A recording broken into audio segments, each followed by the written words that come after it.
여자가 이르되 메시아 곧 그리스도라 하는 이가 오실 줄을 내가 아노니 그가 오시면 모든 것을 우리에게 알려주시리이다. 예수께서 이르시되 내게 말하는 내가 그라 하시니라. 이때에 제자들이 돌아와서 예수께서 여자와 말씀하시는 것을 이상히 여겼으나 무엇을 구하시나이까? 어찌하여 그와 말씀하시나이까? 묻는 자가 없더라. 여자가 물동이를 버려두고 동네로 들어가서 사람들에게 이르되 내가 행한 모든 일을 내게 말한 사람을 와서 보라. 이는 그리스도가 아니냐 하니 그들이 동네에서 나와 예수께로 오더라. 39절부터 있습니다. 여자의 말이 내가 행한 모든 것을 그가 내게 말하였다 증언하므로 그 동네 중에 많은 사마리아인이 예수를 믿는지라. 사마리아인들이 예수께 와서 자기들과 함께 유하시기를 청하니 거기서 이틀을 유하심에 예수의 말씀으로 말미암아 믿는 자가 더욱 많아 그 여자에게 말하되 이제 우리가 믿는 것은 내 말로 인함이 아니니 이는 우리가 친히 듣고 그가 참으로 세상의 구주신 줄 알미라 하였더라. 아멘. 할렐루야.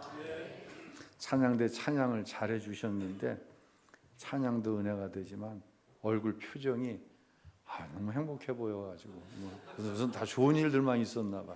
내가 알기로는 뭐 그냥 교통사고 뭐 저기 한 사람도 있고 뭐 사업이 좀 힘든 사람도 있고 가족들이 예수 안 믿어서 승질나는 사람도 있고. 근데 얼굴이 다 이렇게 편안해 보일 수가 없어요. 그 평안함에 우리 박수 한번 하시기 바랍니다. 네. 감사합니다. 며칠 전 제가 아내에게 어마어마하게 화를 냈어요. 그냥 내가 싫어하는 얘기 한다고 그게 이렇게 화를 낼 만한 일인가. 한참 화를 쏟아내고서는 그게 화를 낼 만한 일이냐. 또 한편으로는 그렇게 화를 참기가 힘드냐. 스스로 이렇게 막 절망적인 거예요. 절망감이 밀려오는 거예요. 이제 차를 타고 예배를 아내와 함께 저녁 예배로 오면서 제가 참여하는 마음으로 이렇게 얘기했어요. 나는 언제나 완전히 바뀔까? 더 나이를 먹으면 좀 더 바뀔까? 이렇게 얘기했더니 아내가 하는 이야기가 사람의 타고난 품성은 안 바뀐다고 그러더라고요. 이게 위로가 되더라고. 왜? 내 책임이 아니잖아. 누구 닮아서 그런 거니까? 우리 부모 닮아서 그런 거니까. 첫 번째는 위로가 되고, 두 번째는 그럼 나는 평생 이렇게 살다가 하나님 앞에 서야 되는가? 절망적인 생각이 진짜 들더라고요. 여러분은 어떻게 생각하세요? 나는 변할까? 날 쳐다보지 마시고요. 여러분이 얘기하는 거, 여러분은 변할까? 어떻게 생각해? 우리가 나름대로 지금까지 변한다, 안 변한다, 이 답을 가지고 살아왔어요. 자, 오늘 본문으로 좀 돌아가 볼까요? 3주 전에 이제 인격적인 만남 두 번째 설교를 했고, 오늘 3주째 같은 제목을 가지고 누가복음 4장에서 말씀을 전하고 있어요. 예수님께서 사마리아 여인을 찾아가 만나 주셨어요. 이것에 대한 의문이 우리에게 있을 수가 없어요. 근데 처음 사마리아 여인은 예수님을 만났을 때 굉장히 짜증이 났어요. 기껏 사람 있는 시간 피해서 물 들어왔는데 웬 유대 청년이 앉아갖고는 물 좀 달라고 그러는 거예요. 짜증이 나는 거예요.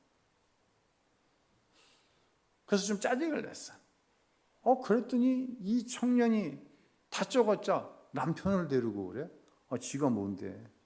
왜 남편을 데리고 오라고 말아요? 그러니까 여인이 빈정이 상하니까 나 남편 없어. 그랬더니 이 청년 예수가 당신 남편 없는 거 맞아? 지금 사는 남자가 6번째잖아. 그러니 남편 없는 게 맞지? 여인이 깜짝 놀라는 거야. 이 이름을 모를 청년이 자기에 대해서 꿰뚫어 보고 있는 거야. 모르는 게 없는 거야. 다 아는 거예요. 이 순간 이제 대화의 주제가 좀 영적으로 넘어갑니다. 여인이 사실 나는 예루살렘 성전에 가서 예배하고 싶어. 그런데 남유다에 있는 예루살렘에 사마리아, 그것도 여자가 가서 예배 드리는 것은 가능하지가 않아. 왜냐하면 유다 사람들이 사마리아인들을 굉장히 천대하거든. 나는 그곳에 가서 당할 모멸을 감수하면서 예배할 자신이 없어. 그래서 그냥 여기 사람들이 그리심산에서 예배하는데 나도 그냥 그리심산에서 예배합니다. 그런데 좀 영적으로 만족함이 없어.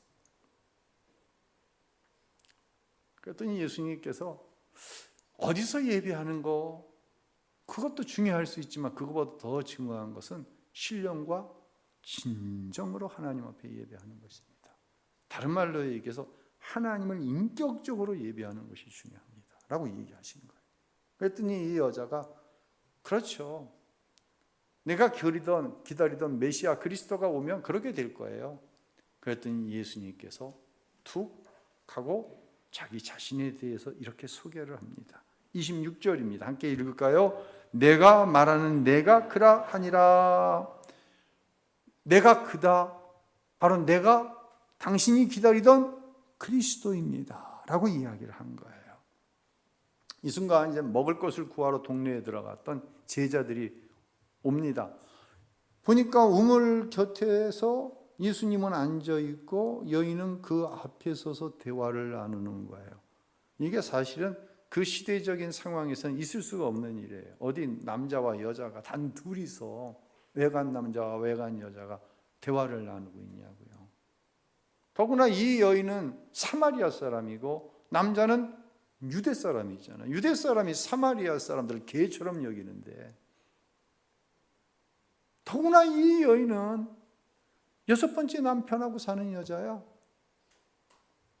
제자들이 한마디 할 만한데 제자들이 어떠한 분위기인가 압도되어서 아무 얘기를 못하는 거예요. 왜냐하면 지금 예수님과 이 사마리아 여인은 스피리트 투 스피리트, 영 대 영으로 얘기를 하고 있는 거예요. 깊은 영적인 이야기를 하고 있는 거예요. 지난 고난주간 성금요일 날 좀 특별한 성찬식을 했지요.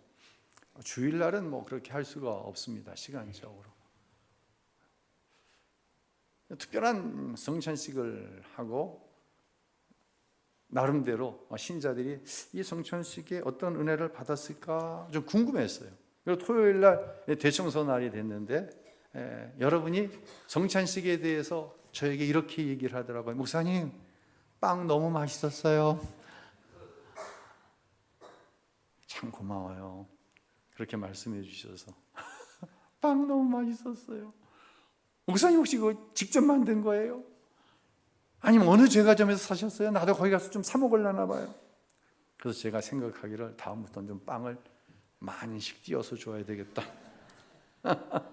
라는 생각을 했어요. 영적인 이야기를 하고 있는 거예요. 지금 제자들이 감히 시비를 못 거는 거예요. 제가 사는 아파트 같은 라인 19층에 장로님 가정이 사세요.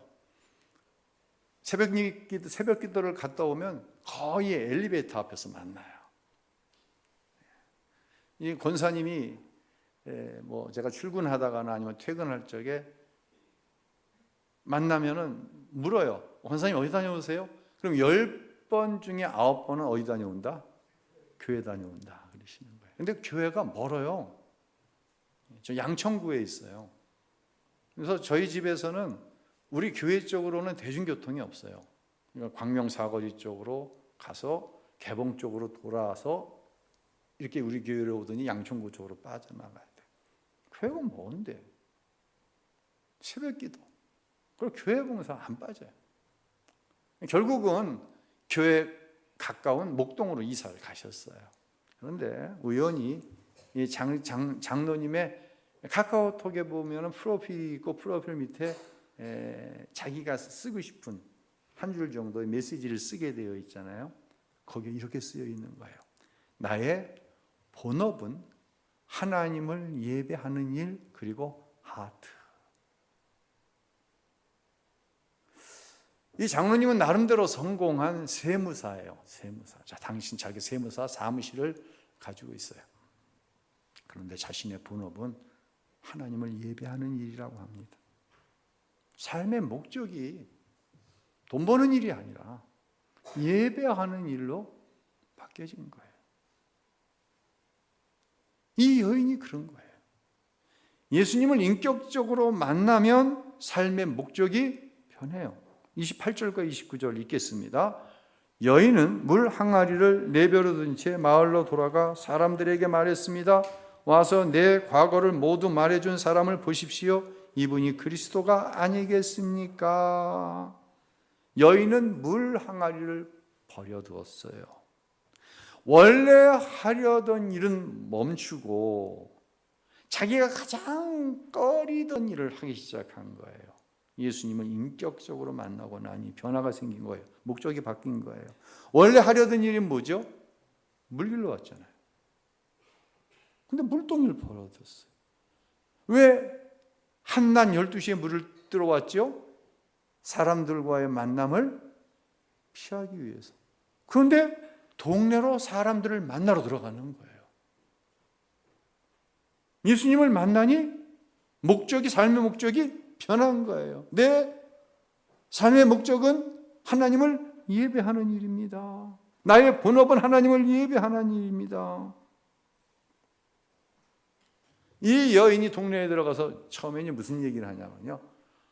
예수님이 자기에 대해서 모르는 게 없는 거예요. 자기에 대해서 이렇게 아시는 분은 하나님밖에 없는데 혹시 예수님이 내가 그다, 내가 그 그리스도다 라고 얘기하신 거잖아요. 그러니까 동네에 가서 나에 대해서 다 아는 분을 만났다. 근데 그분이 자신이 그리스도라고 하신다. 나에 대해서 이 모든 걸 다 아는 이분이 그리스도가 아니겠나? 가장 꺼리끼던 사람들을 대면해서 지금 예수를 증거하고 있는 거예요. 여자는 사람들 만나는 게 싫어서 한낮에 물 길러 왔다고 계속 얘기했잖아요. 이 여인은 그냥 이렇게 지나가는데 우리 윤강범 집사님하고 우리 윤승희 집사님 둘 다 윤신의 반주자 지혜자가 알고 보니까 얘기를 하는 거예요. 그러면 나에 대해서 얘기를 하지도 않는데 저 여자는 6번째 남편하고 산다며 그렇게 얘기하는 것으로 막 들리는 거예요. 그러니까 대인 기피증이 있는 거예요. 근데 나가다가 얘기하기 싫은데 우리 김길래 집사님이 딱 맞는데 목사님 안녕하세요 인사를 하는 거예요. 그럼 인사를 해야 되잖아. 안녕하세요 집사님. 목사님 어떻게 지내셨어요? 속으로 이거 어떻게 지냈다고 얘기해야 되지? 내가 어떻게 지냈다고 얘기해도 김 집사는 나에게 대해서 이렇게 생각할 텐데 막 식은땀이 나고 이게 뭐예요? 공황장애가 있는 거예요. 여인에게. 이미 우울증이 깊어. 염려가 많은 거예요. 인생에 대해서. 5번째 남편에게 살면서 받은 상처가 너무 많은 거예요. 그 남자들로 인해서 받은 상처로 한이 쌓였어. 지금은 여인은 이런 상태예요. 그런데 이 여인이 자기가 가장 약한 점을 그대로 드러내놓고 사람들에게 가서 내가 그리스도를 만났다라고 외치는 거예요. 이게 바로 구원 받은 거예요. 이것을 구원받았다라고 얘기하는 거예요. 내가 예수님이 십자가에서 나를 위해 죽으신 것을 내가 믿어요. 그래서 내가 구원받았어요. 그런데 공황장애, 대인기피증, 우울증, 화가 쌓여 있고. 여러분, 이건 구원받은 거예요? 어떻게 생각하세요? 구원받은 겁니까? 도대체 무엇으로부터 무엇이 구원받은 거예요? 예수님을 인격적으로 만나야. 예수님을 인격적으로 만난다고 하는 것은 무엇과 같은 얘기냐면 예수님의 영과 이 여인의 영이 만난 거예요. 이때 구원의 역사가 나타나는데 이 구원은 내 영혼을 구원해낼 뿐만 아니라 샬롬, 내 영과 육에 하나님의 평강이 임하게 되는 거예요. 이것을 가리켜서 구원받았습니다 라고 얘기하는 거예요. 여러분 가운데도 공황장애, 사람들하고 말하는 거 싫어요. 대인기피증, 말을 하다 보면 자꾸만 울렁증이 생기고 우울감이 막 밀려 들어오고 상처가 막 시도 때도 없이 깔아앉아 있는 쓰레기 튀어 올라오듯이 기어 올라오고 화가 쌓여가지고 건드리기만 하면 화가 폭발을 하고 예수님 만나면 예수님을 인격적으로 만나면 예수님의 영이신 성령이 내 안에 오셔서 충만하시면 이 모든 것들로부터 구원함을 받는 줄로 믿으시기를 바랍니다.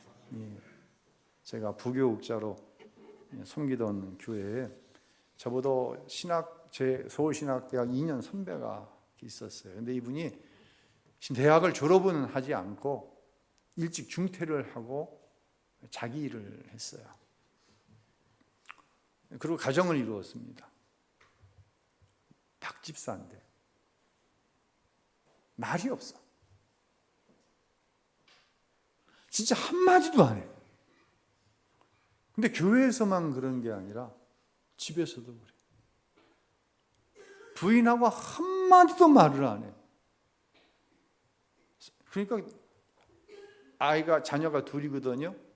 결국은 부인이 못 살겠다고 당신하고. 이게 무슨 남이지. 남도 이렇게 고약한 남이 어디 있냐고. 어떻게 한마디 말을 섞지 않냐고. 부인이 이혼을 하기로 마음을 먹었어요. 오집사님인데. 그리고 오집사님이 마지막으로 남편에게 제안을 합니다. 그때 뭐가 유행했냐면 우리 아이가 변했어요. 그 프로 본 적이 있죠. 우리 아이가 변했어요. 애가 아주 개꾼인데 어떤 솔루션을 통해 애가 완전히 새로워지는 거예요. 요즘에도 오 아무개 박사가 그런 거 하더라고. 근데 그때 그런 프로가 있었고 또 그것을 흉내내 가지고 우리 남편이 변했어. 이런 게 있었어요. 우리 남편이 변했어. 여기 한번 나가보자. 마지막 희망을 거기다 건 거예요. 오집사님이. 남편이 그러지 않으면 이혼하겠다 그러니까 나갔어요, 같이. 근데 이 솔루션을 통해 남편이 완전히 바뀌었어요. 그리고 TV에 솔루션 전에 바뀌지 않았을 때의 그 가정이 방송에 나가고 또 그 솔루션을 통해 바뀐 이 가정, 박집사, 이 TV에 나왔어요. 전 국민이 봤어, 이걸. 나도 봤어, 그거를. 그러니까 그걸 본 사람들은 다 축하한다고. 어떻게 그렇게 좋은 프로에 나가서. 그렇게 저는 이제 담임 목회를 나가게 되었고, 시간이 많이 흘렀어요. 어느 날 지방에 내에 어느 교회 행사가 있었는데, 그 행사에 이 부인 집사님이 참석한 걸 만났어요, 제가. 그래서 집사님 축하한다고 얼마나 행복하냐고. 근데 얼굴이 행복한 표정이 아니야. 옛날보다 표정이 더 악화되어 있어. 이런 얘기를 하는 거야. 목사님, 원래대로 돌아왔어요. 원래대로 돌아온 정도가 아니라 더 악화되었어요. 더 심해졌어요. 이런 얘기를 하는 거예요.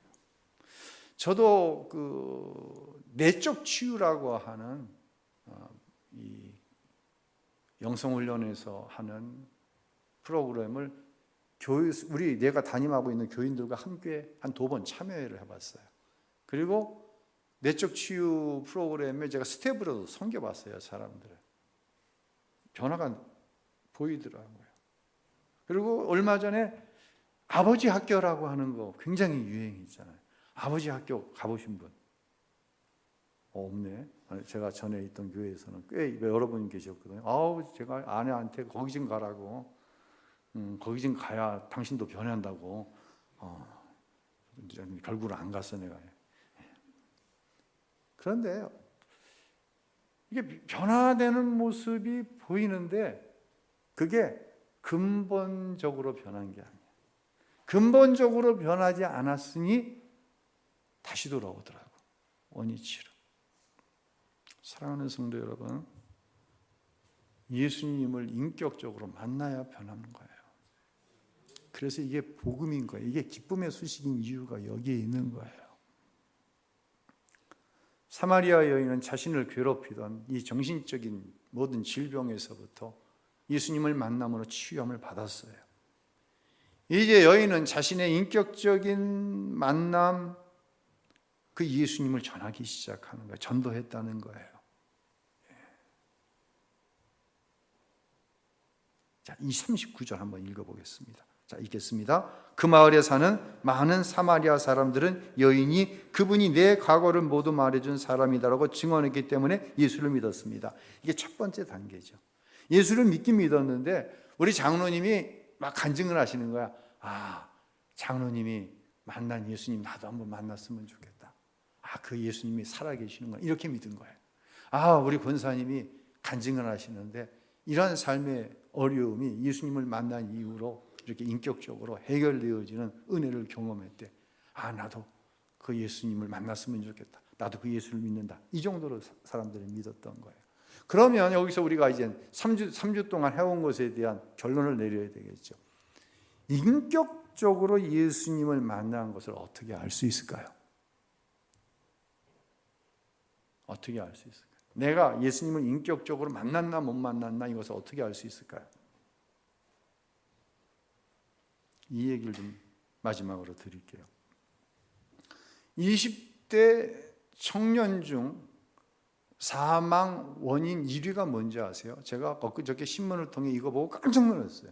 20대 청년 중에 사망의 원인 1위가 뭐예요? 자살. 깜짝 놀랐어요. 제가. 53%. 20대가 죽었다? 그러면 53%는 자살로 죽은 거예요. 정말 심각해요.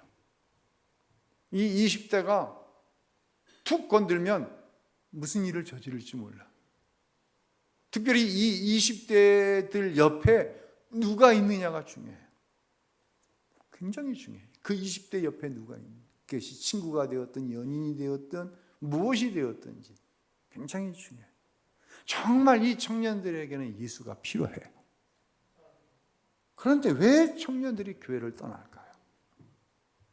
이 말은 젊은이들이 이 교회를 떠나서 신앙생활 안 한다는 이야기로 우리가 얼버무리면 안 돼요.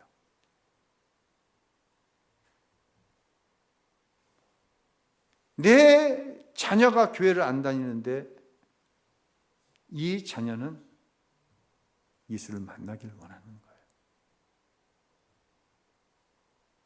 기회만 있으면 어느 교회에 가면 예수를 만날 수 있다고 한다면 그 교회를 가고 싶은 거예요. 오늘 본문과 좀 연관시켜서 제 말씀을 드리려고 이 얘기를 꺼내서 하나님은요, 저 높은 하늘 공간 어디인가 계셔서 내가 무언가를 원하면 원하는 강도에 따라서 원하는 요구치에 따라서 응답하시기는데 응답도 적당히 하시기도 하고 확실히 하시기도 하고 생각보다 더 하시기도 하고 그런 하나님 아니에요. 그런 하나님으로 이야기하니까 이 청년들이 스스로 설명이 안 되는 게 너무 많은 거예요. 왜? 하나님 앞에 기도하고 하나님 앞에 원했는데 기도하고 원하는 것들이 이루어지는 것보다 이루어지지 않은 것이 훨씬 많은데 설명을 안 해줘. 그리고 하는 얘기가 믿으래. 도대체 뭘 믿으라는 거예요? 안 믿어진다면 왜 너는 이렇게 믿음이 없니? 기가 막힌 일이죠. 교회를 나올 이유가 없어요. 다음 세대가 예수님을 인격적으로 만날 수 있도록 교회가 도와줘야 돼요. 정말 도와줘야 돼요. 예수님의 영을 내 영이 만날 수 있도록 다음 세대 도와줘야 돼요. 제가 어제는 우리 부교육자들에게 그런 얘기를 했어요. 사실 작년에 제가 그 생각을 갖고 있었는데 이번 성경학교와 수련회는 연합 집회에 좀 참석했으면 좋겠다. 연합 집회에 참석해서 거기서 먹고, 연합 집회 참석하면 아침, 점심, 저녁으로 집회만 하는 거예요. 그래서 진짜 인격적으로 예수님 만나고 은사도 경험하고, 그냥 쫙 자기 혼자는 못 하거든요. 대여섯 명 앉아서는 이게 잘 안 되거든요. 근데 수백 명, 수천 명이 모여서 함께 부르짖어 기도도 하고, 찬양팀과 그냥 펄쩍펄쩍 뛰면서 찬양도 좀 하고, 그랬으면 좋겠다. 교사들하고 의논해봐라. 자, 그럼 내가 예수님을 인격적으로 만난 것에 관한 확인을 어떻게 할 수 있나, 이 이야기 드렸잖아요. 내가 예수님을 인격적으로 만나면요, 지금 예수님을 인격적으로 대하게 돼요. 여러분이 지금 예배하고 있습니다. 여러분이 예배하고 있는데 하나님을 인격적으로 예배하는 거예요. 하나님이 살아계신 거예요. 하나님이 살아계신 거예요. 그 살아계신 하나님 앞에 드리는 예배를 자기 형편과 사정에 따라서 대충 드리기도 하고 안 드리기도 하고, 이건 인격적인 거 아니에요. 내 필요에 의해서 하는 거죠. 내 상황이 되면 하는 것은 인격적인 것 아니에요. 우리가 살면서 가장 나와 인격적인 관계에 있는 사람이 누군지 아세요? 자, 그거 하면 안 돼, 그렇게 해, 이 얘기 누가 제일 많이 합니까? 누가 제일 많이 해요? 부모님이 제일 많이 하죠. 안 돼, 해. 성경에 보면은요, 그렇게 하십시오, 그렇게 하면 안 됩니다, 그 얘기 투성이에요. 예수님을 인격적으로 만나면 그렇게 해야 된다, 해야 되는 거예요. 그렇게 하면 안 된다, 안 하는 거예요. 부모가 얘기하는 거예요. 야, 네가 그런 결정을 내린 데는 나름대로 이유가 있겠지. 그런데 엄마가, 아빠가 인생을 살아보니까 그렇게 결정을 한 뒤에 시간이 흐르면 반드시 그거에 대한 대가를 지불하게 되어 있어. 그러니까 그거 하면 안 돼, 이렇게 얘기하는 거예요. 얘야, 네가 이렇게 결정을 해서 지금 진행을 하고 있는데, 네 상황과 환경이 그걸 못할 환경일 수도 있지. 또 사람들, 대부분 사람들 다 그렇게 사니까 나도 그렇게 산다라고 얘기할 수 있지. 그런데 다른 사람이 안 한다고 안 하면 안 돼. 반드시 해야 돼. 그래야 그 결과가 보장되는 거야. 부모는 그렇게 얘기해요. 근데 자식은요, 그 말을 예스, 오케이로 받아들이기도 하지만 거슬려, 불편해. 아니에요, 너. 여러분, 이 관계는 인격적인 관계가 아니에요. 자식이 부모를 인격적인 관계로 여기지 않는 거예요. 자기가 필요할 때, 도움을 청할 때 도와주면 땡큐인 존재. 어느새 자식과 부모의 관계가 그렇게 되어져 버린 거예요. 하나님과의 관계도 마찬가지예요. 하나님은 항상 내가 원하는 대로 이루어 주셔야 돼요. 좀 더 큰 걸 원하면은 그때부터는 철회를 하든지 금식을 하든지 서원 기도를 하든지. 여러분, 서원, 금식, 철회가 나쁘다는 얘기 절대로 아닙니다. 금식 기도 하세요. 하나님 앞에 자신의 육체를 죽이고 하나님으로 채우는 거예요. 금식 기도는 하나님 기뻐하세요. 그런 금식은. 근데 뭔가 큰 걸 원하니까 큰 대가를 하나님 앞에 치러드리고, 작은 걸 원하니까 작게 치러드리고, 이건 인격적인 관계가 아니에요. 이건 종교적인 행위예요.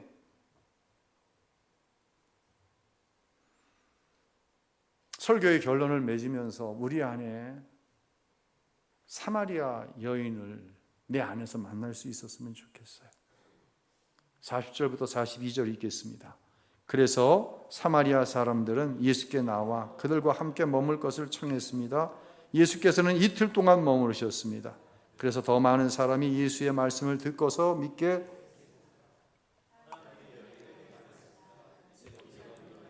당신의 말 때문에 믿는 것이 아니요 우리가 그 말씀을 직접 듣고 보니 이분이 참으로 세상의 구주이심을 나도 알게 됐소. 자, 보세요.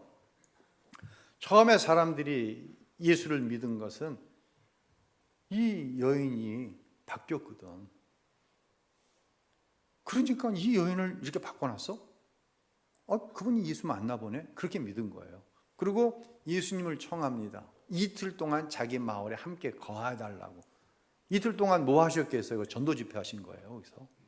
그랬더니 사람들이 여인이 말해서 믿게 되었던 수준에서 자기가 예수님을 직접 인격적으로 만나 이분이 나의 구주이시고 세상의 구주이십니다라고 고백을 하는 거예요. 이제는 장로님이, 권사님이 그분이 그리스도라고 소개해줘서 하는 게 아니라 내가 직접 그분을 만나보니까 그분이 나를 구원하신 구주야, 이렇게 고백하게 됐던 거예요. 이 과정을 한번 머릿속에 그려보세요. 여인은 물덩이를 두고 마을로 들어갔습니다. 마을로 들어가서 예수를 만났다고 그러는 거예요. 저 여자 왜 그래 저거. 아니 맨날 사람들 피해 다니더니 갑자기 나타나가지고 무슨 자기가 그리스도를 만났다고 그래. 그러지 않았어요. 그렇게 혐오스럽던 여인이 말을 하는데 이게 믿어지는 거예요. 이게 영적인 능력이죠. 여인이 말을 하는데 저 아주 괘씸하고 옆에 지나가면 이름만 들어도 불쾌한 여자가 뭐 떠들고 있어. 이게 아니라 무슨 생각이 나냐면 저 여인만 6번째 남자하고 사는 게 아니라 내 안에도 드러내놓지 못하는 불편한 내 삶이 있지, 불편한 진실이 있지, 나에게도 더러운 죄가 있지, 이게 깨달아지는 거예요. 그러니 예수님을 이틀간 우리와 함께 있어 나를 청하는 거예요. 왜? 나도 저 여인처럼 기쁨을, 도대체 어디서부터 오는 평화인지 모르지만 저 여인의 얼굴에 넘쳐나는 그 평화를 나도 경험하고 싶은 거예요. 그러니까 예수님을 청했는데 예수님을 만난 거예요.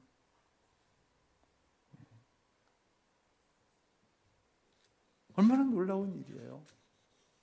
이것이 교회가 해야 할 일이고 이것이 저와 여러분이 해야 할 일이에요. 내가 인격적으로 예수님을 만나고 보니까 목사님이, 장로님이, 권사님이 하시던 얘기가 그대로 이해가 되어지는 것이 아니라 내 삶에 나타나기 시작하는 거예요. 나의 구주, 세상의 구주이십니다. 3주간의 설교를 시작하면서 그런 말씀 드렸어요. 사마리아 여자 이야기를 듣지 말자. 누구 이야기를 듣자? 내 이야기를 듣자.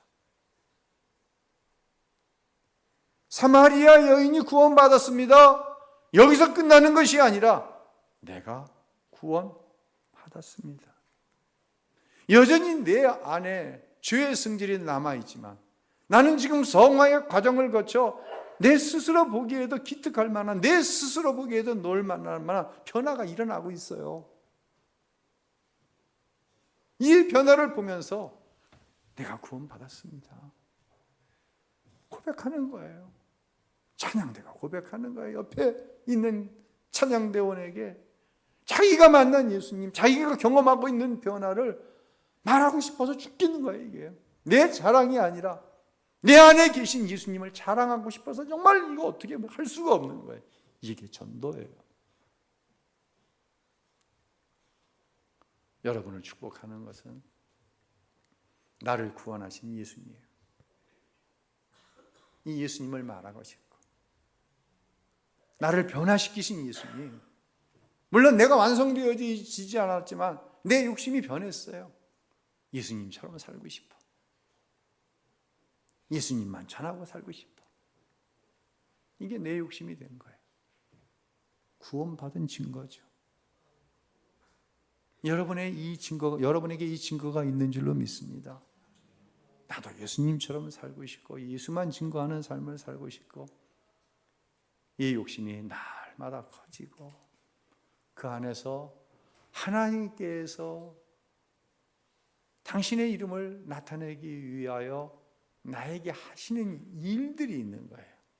이 일을 가리켜서 축복이다라고 얘기하는 거죠.